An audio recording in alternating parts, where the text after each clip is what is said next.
Bonjour, aujourd'hui on reparle du Sony A7R V. Je vous avais promis dans la vidéo que je vous ferai un petit complément quand je pourrai ouvrir les fichiers RAW. Je peux maintenant ouvrir les fichiers RAW.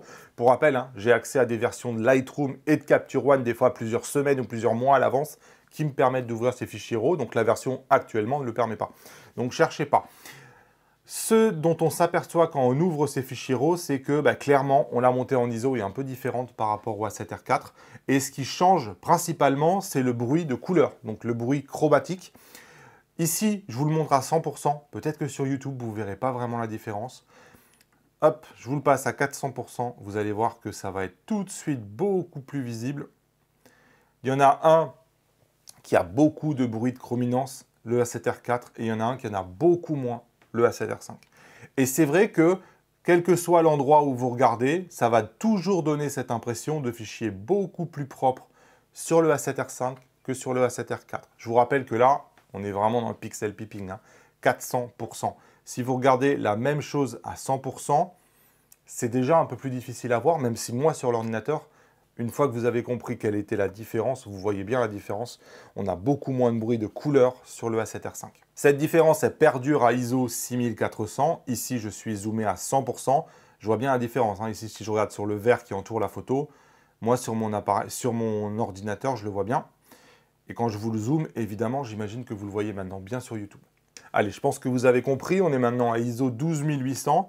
Encore une fois, on voit bien que le A7R5 semble avoir une meilleure montée en ISO, notamment avec le moins de bruit chromatique. Donc, non, le taf, il est bien fait de la part de chez Sony, qui a effectivement amélioré ça. Pour autant, là, on est dans le pixel peeping.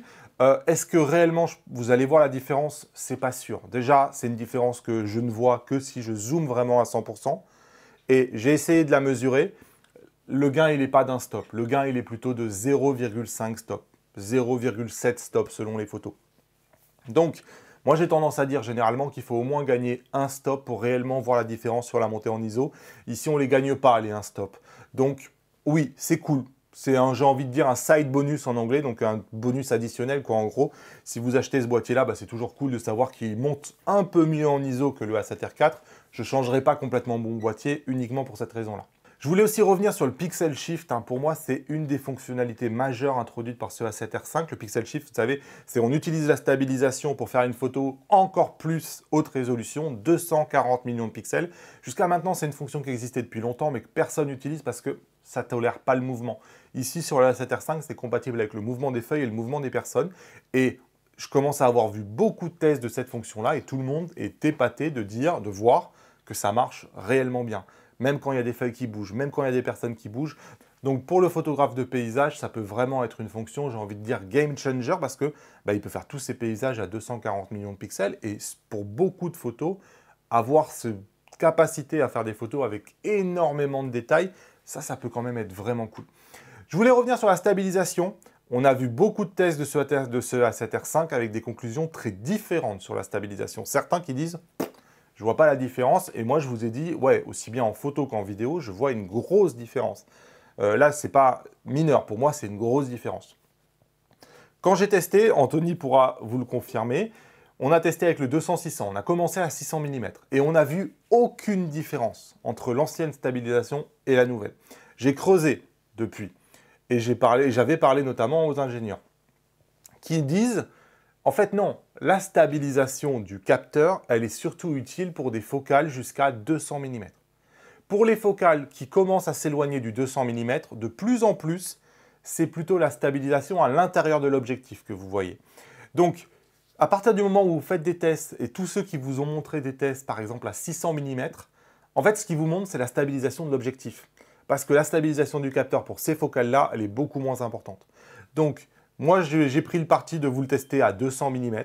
J'ai pris le parti aussi de vous faire du vlog. Donc le vlog, je crois qu'il était à 24 mm. Là, on profite vraiment du boost de stabilisation. Si votre but, c'est d'utiliser ça, par exemple, avec du 1200 mm, franchement, non, ça ne va pas changer grand-chose. Cet appareil photo, il est pour qui? C'est aussi une question qui s'est beaucoup posée. Pour moi, la qualité numéro 1 de cet appareil photo, c'est finalement d'ouvrir la haute résolution à des gens qui veulent faire du sport, de l'action et de l'animalier.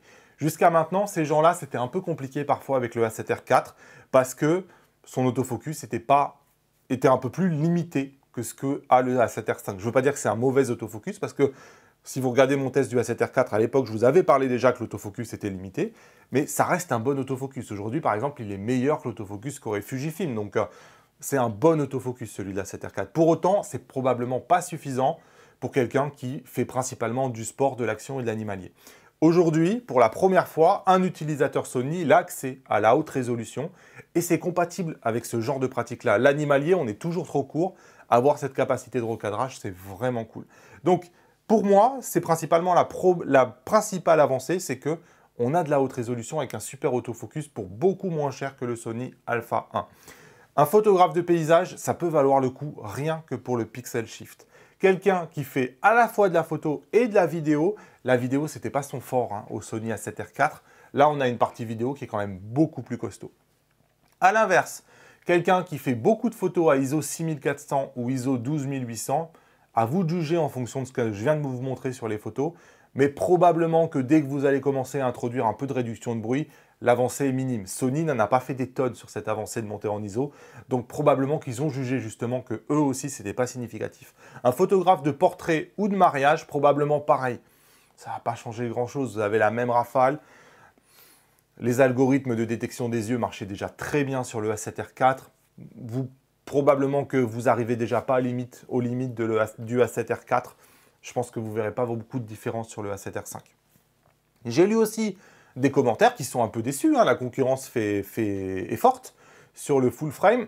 On a un Canon R5 qui est positionné au même prix que le Sony A7R5.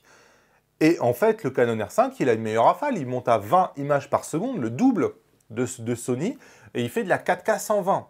Et il fait de la 4K 60 sans crop.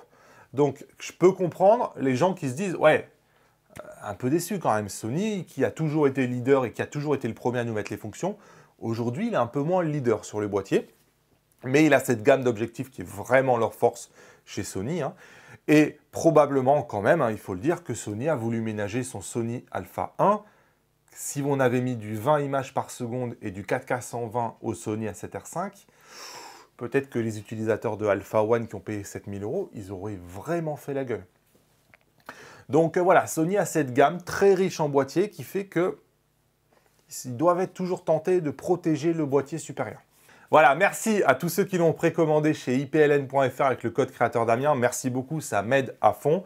Si vous voulez soutenir mon travail, vous pouvez le commander chez IPLN, vous mettez le code créateur Damien et moi ça me permet de financer ces vidéos-là et de vous faire ces petits compléments-là où je sais d'avance que ça ne va pas faire énormément de vues, mais je sais que ça peut être utile à ceux qui vont acheter ce boîtier-là. Et moi je vous dis à bientôt dans une nouvelle vidéo. Salut!